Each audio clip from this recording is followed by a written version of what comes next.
کو معزول کر دیتے تھے۔ حضرت خالد بن ولید رضی اللہ عنہ، مدائن کی فتوحات کا سلسلہ ہے، ملک شام کی فتوحات۔ خالد بن ولید بڑے عظیم جرنیل تھے، اور آپ جس جنگ میں ہوتے وہ جنگ فتح کی ضمانت ہوتی، یہ طے تھا وہ فتح یاب ہوتے۔ پڑھے آپ خالد بن ولید کی داستانیں، فتوحات کا سلسلہ تھا، اور شہر پہ شہر فتح ہوتے جا رہے تھے۔ کسی نے کہہ دیا اے عمر، یقیناً اللہ نے اسلام کو شوکت بخشی ہے اور ملک شام کی فتوحات کا سلسلہ جاری ہے، یہ خالد بن ولید کی وجہ سے ہے۔ کیا کہا کہ خالد بن ولید جب تک رہیں گے فتوحات کا سلسلہ جاری و ساری رہے گا، یہ فتوحات خالد بن ولید کی وجہ سے ہو رہی ہے۔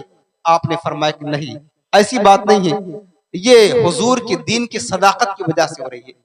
اس نے کہا نہیں امیر المومنین، خالد بن ولید بہت زیادہ ماہر ہے، تجربہ کار ہے، فن حرب و ضرب میں بڑا تجربہ کار ہے، اس وجہ سے اس کی بنا پر فتوحات کثرت کے ساتھ اسلام میں ہو رہی ہے۔ آپ نے فرمایا اچھا، خالد بن ولید کی وجہ سے فتوحات ہو رہی ہے۔ آپ نے خط لکھا، اور خط میں لکھا کہ اے خالد بن ولید، میں تجھے معذور کرتا ہوں، اور تیری جگہ پر سعد بن ابی وقاص کو ہم امیر لشکر مقرر کرتے ہیں۔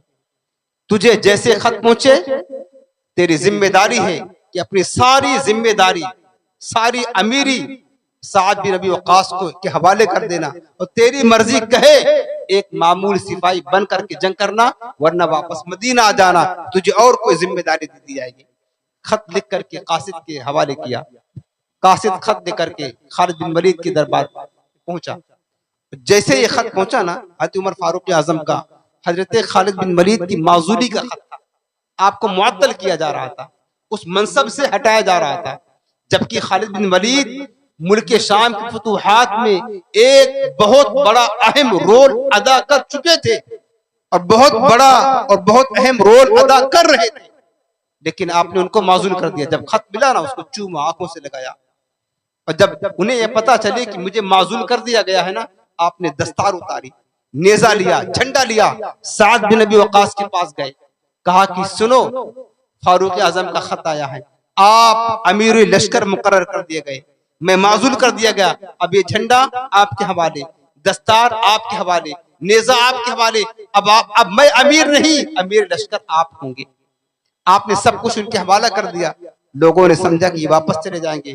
آپ نے فرمایا کہ لوگوں، میں اپنی ذات کے لیے نہیں لڑ رہا تھا، میں تو اللہ اس کے رسول کے دین کے لیے لڑ رہا تھا، اللہ اس کے رسول کی محبت کے لیے لڑ رہا تھا۔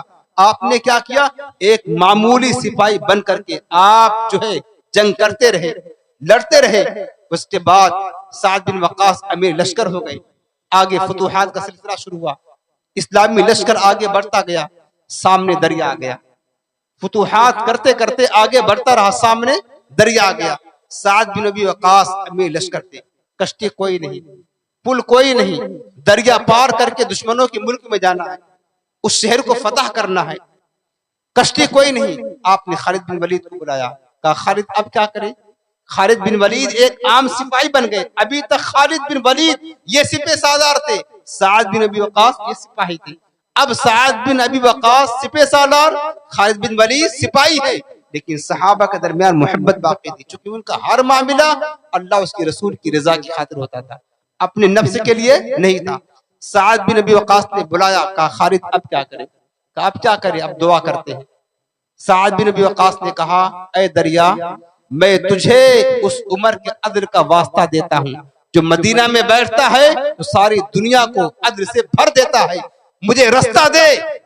اتنا کہا کس کو؟ دریا کہا دریا، تجھے فاروق اعظم کے عدل کا واسطہ رستہ دے، مجھے باہر جانا ہے اور دشمنوں کے ملک میں جا کر حملہ کرنا ہے، فتح کرنا ہے، اسلامی پرچم لہرانا ہے۔ بس اتنا کہنا تھا۔ حضرت خالد بن ولید نے آمین کہا آپ کی دعا پر۔ اس کے بعد کہا لوگوں لشکر کو دریا میں ڈال دو۔ کہا رستہ تو چھوڑا نہیں، کہا رستہ چھوڑے گا دریا، کہا تم اپنے گھوڑے دریا میں ڈال دو۔ تاریخ مورخین نے لکھا کہ سعد بن وقاص نے سب سے پہلے اپنا گھوڑا دریا میں ڈالا، گھوڑا ڈالا دریا میں، رستہ نہیں بنا۔ اس کے بعد ان کے پیچھے خالد بن ولید نے گھوڑا ڈال دیا دریا میں، اس کے بعد تمام لشکر والوں نے اپنے گھوڑے دوڑا دیا. کہتے ہیں کہ بس گھوڑے اس دریا میں ایسے سر پر بھاگتے تھے جیسے کہ میدان میں بھاگتے ہیں, جیسے کہ خشکی میں بھاگتے ہیں. اس طریقے سے گھوڑے دریا میں بھاگ رہے تھے, اس طریقے سے گھوڑے دریا میں بھاگ رہے تھے. ڈاکٹر اقبال کہتے ہیں اسی منظر کشی کرتے ہوئے کہتے ہیں کہ دشت تو دشت ہیں دریا بھی نہ چھوڑے ہم نے, لوگوں بحر ظلمات میں دوڑا دیے گھوڑے, دی اذانے کبھی یورپ کے کلیساؤں میں اور افریقہ کے سختے ہوئے تپتے ہوئے صحراؤں میں, دشت تو دشت ہیں دریا بھی نہ چھوڑے ہم نے, بحر ظلمات میں دوڑا دیے گھوڑے ہم نے. کہتے ہیں کہ بس دریا میں گھوڑے دوڑتے رہے حتیٰ کہ دریا عبور کر گئے.